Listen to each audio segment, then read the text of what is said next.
Parts of the Eastern Cape have also flooded after heavy rains. Cooperative Governance MEC Zolile Williams is giving an update on the extent of damage in the province. Several people have died and hundreds have been left homeless around the country. Let's take you live to those proceedings, which I understand are taking place in the Eastern Cape. Divers are working hard to search and recover the bodies of the deceased and would like to send a message of condolences to all the affected families who lost their loved ones. We would like to advise the communities residing in areas that may be affected by floods to please move away from such areas, as the rain is predicted to remain with us for some time. It is already predicted that we may face a tropical cyclone called Freddy through the Madagascar island, and this may result in more flash floods that may affect this province. Our people and our disaster teams must remain on alert until the situation subsides. We would like to thank all our disaster teams and volunteers who have spent sleepless nights responding to these disasters, including all government departments, municipalities, and NGOs, for being there when the vulnerable needed them most. We are hugely indebted in all those efforts, but our work is not complete because we are still in the eye of the storm. Thank you very much. Thank you, MEC Williams. We are all familiar with the protocols of media briefings. Colleagues will introduce themselves prior to posing a question, and you direct your question specifically to the MEC concerned. The floor is open for questions. Afternoon. My name is Abdiwe Declerc from the Daily Dispatch. MEC, you speak about involving SANDF temporary bridges. How long is that going to take? Because some communities currently can cross over or go and trade. Also, have you quantified the number of bridges that would need to be rebuilt? And then thirdly, the 420 million, is it over and above the 4.5 billion, or is it in the same amount? And how many households would need to be rebuilt with that 420 million? Okay, we'll take a set of questions. Another question, please. Yes, sir. MEC Ronald Masinda, ENCA. We recently visited Komani, a place where there were quite a lot of service delivery issues. In terms of the flooding that has taken place there, have you made an assessment perhaps in terms of the infrastructure that is there, that is a challenge, like stormwater drainage systems? Next question? No question? SABC? Yes, sir. Abongile Yankees from the SABC. My question is mostly on these stormwater drainage that my colleague is alluding to. Would you agree that had they been maintained, maybe most of these floods wouldn't have reached these areas? Okay, back to you.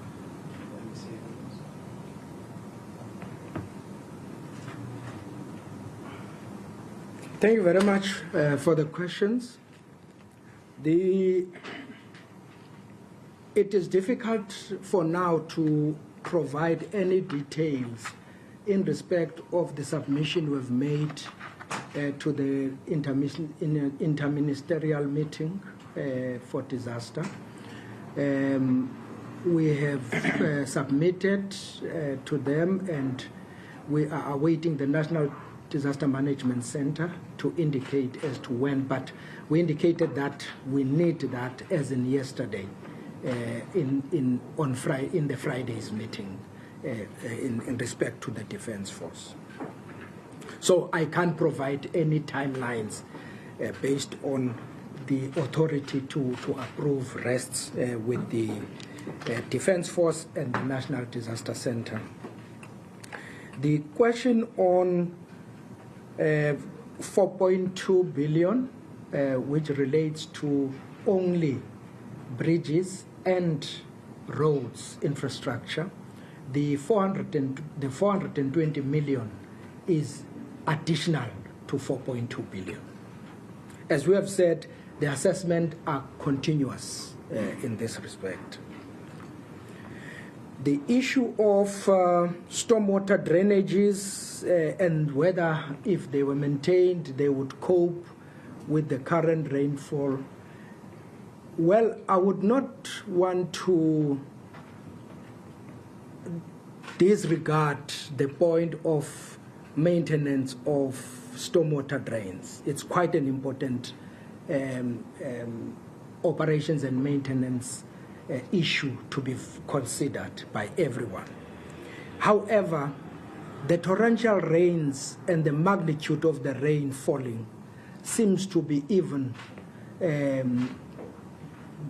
providing difficulty in the systems we have to cope with the amount of water that passes through. So it seems you would need to dig deeper stormwater drains in order to cope with the current rainfalls. As I'm saying, the rainfalls are quite abnormal, and therefore you cannot expect infrastructure before we knew about climate change to be able to cope with such rainfalls. So that may be an issue that we need to look into, but I would like to emphasize the issue of maintenance of stormwater drains in respect of the current situation we're facing. It's quite important, and all municipalities must ensure that it is done as in yesterday. Thank you very much. Thank you, MC. Perhaps if I can just add, thank you very much, and greetings to my colleagues and to members of the media. You'll recall that the President decided on the program called Welisizwe program, where through the SANDF bridges are being built, particularly for KZN and Eastern Cape. And already SANDF is in the province to construct the 19 bridges which were allocated for the province through this program.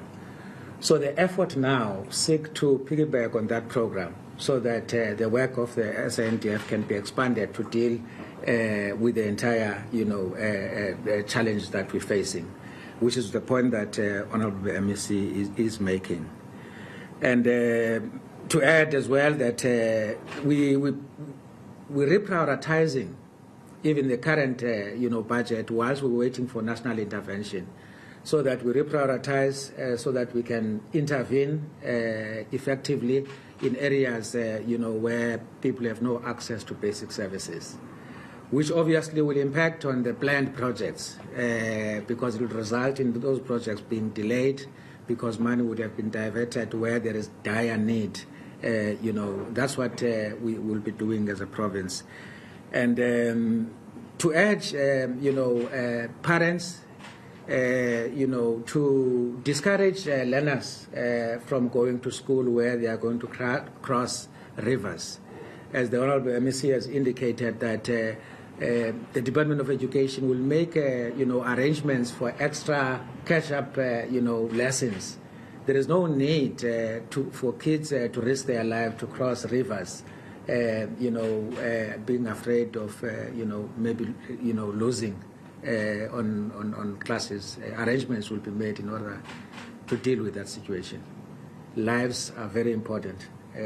That's the focus of our government now, to save lives. Those are the points I just thought, let me just add on the SANDF thing. Thank you, MC. Thank you very much. I think the MECs have responded to most questions. Perhaps just to bring more detail on the 420 million for human settlement. Mainly that 420 million is to respond to the 1,661 families that have been left homeless. It's for the provisioning of temporary services on the immediate and a permanent solution in the form of a house or an RDP house. And that number is really based on the confirmed and assessed households that are currently displaced across the province, mainly in the Joe Gadi, OR Tambo, and the Krisani district. Thank you. Thank you, Mrs. Follow-up questions, colleagues? Another bite? Yes, sir. Just a couple more questions. We're also hearing reports from Coffee Bay that the school was also stripped away by the heavy rains. We actually know the condition of the school. Was a properly built school? My last question, MEC, since you were in Komani recently with the Minister Zuma, has there been any updates from National Ministry with regards to the situation there, where people are calling for the Inokunkichima municipality to be dissolved? Thank you. MEC.